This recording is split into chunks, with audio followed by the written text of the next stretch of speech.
So wadau, hapo jana tuliweza kufanya video baada ya mwimbaji wa nyimbo za kigosho katika eneo la Mlima Kenya, Mwaura kuweza kufunga ndoa, na tukaweza kuwapa DCI wa mitandao ya kijamii kazi ya kuweza kumfumbua huyu mwanamume ambaye amepata kumuoa Mwaura mwenyewe ndiye nani. Maana sababu ya kuweza kufanya hivi ni kwa sababu Mwaura aliweza kupost harusi yake, na pale akaweza kumweka emoji usoni yule mwanaume ambaye alipata kufunga pingu za maisha na yeye. Lakini cha kushangaza ni kuwa Wakenya ni watu ambao uwezi waficha jambo ambalo umeliweka kwenye mitandao ya kijamii. So as of right now, taarifa zinatufikia kwamba finally the husband to Mwaura has been unveiled, and is none other than Steve. Kwa sababu kulingana na ujumbe ambao tunaupokea kutokea kwa Ubachi, moja kati ya content creators katika mitandao ya kijamii, ameweza kuchapisha ujumbe huu ambao umeweza kuwavutia wengi. Na ukirukira nini yake Facebook page ya Ubachi, ameweza kupost na kuuliza hivi: Steve, mbona ufanye harusi na usiniite? Also 411 apparently the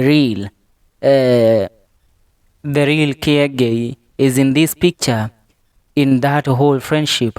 Congratulations. Baada ya hii picha, comments ni nyingi sana ambazo zimeweza kumiminika pale kwenye comment section, na nataka kusoma comment kadhaa.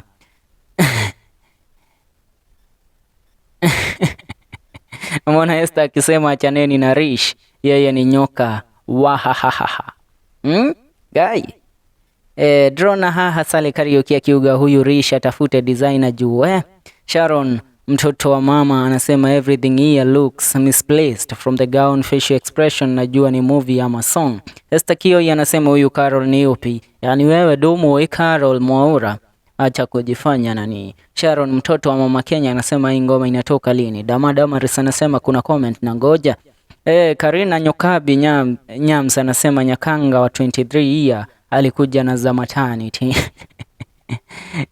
Joki Wanganga anasema why is the best man? Winnie Aldama anasema wimbo lazima you cloud chase. Robert Mwaridi anasema ile feelings iko na wanawake Kenya jamani. Reumaraiga Muthuri wa Carol ni yeye ambaye anatambulikana kama Steve. Lakini katika hiyo picha watu wameweza kumshambulia sana Rish, ambaye hata wewe mwenyewe ukitazama kuna nguo na vazi fulani hapo amelivaa Rish ambalo mzee baba. Sijui niseme nini. Achia comment yako kwenye comment section kuhusu what you can say about this. For now, hapo ndipo tunaachia, na kile tunamalizia nacho video ya kwetu. Tunasema congratulations to Mwaura for the wedding, because kama ni harusi tunakutakia yote mema. And that is it right now. Right now tukisonga mbele, na waomba mpate kusubscribe katika channel ya kwetu ya FM Show KE.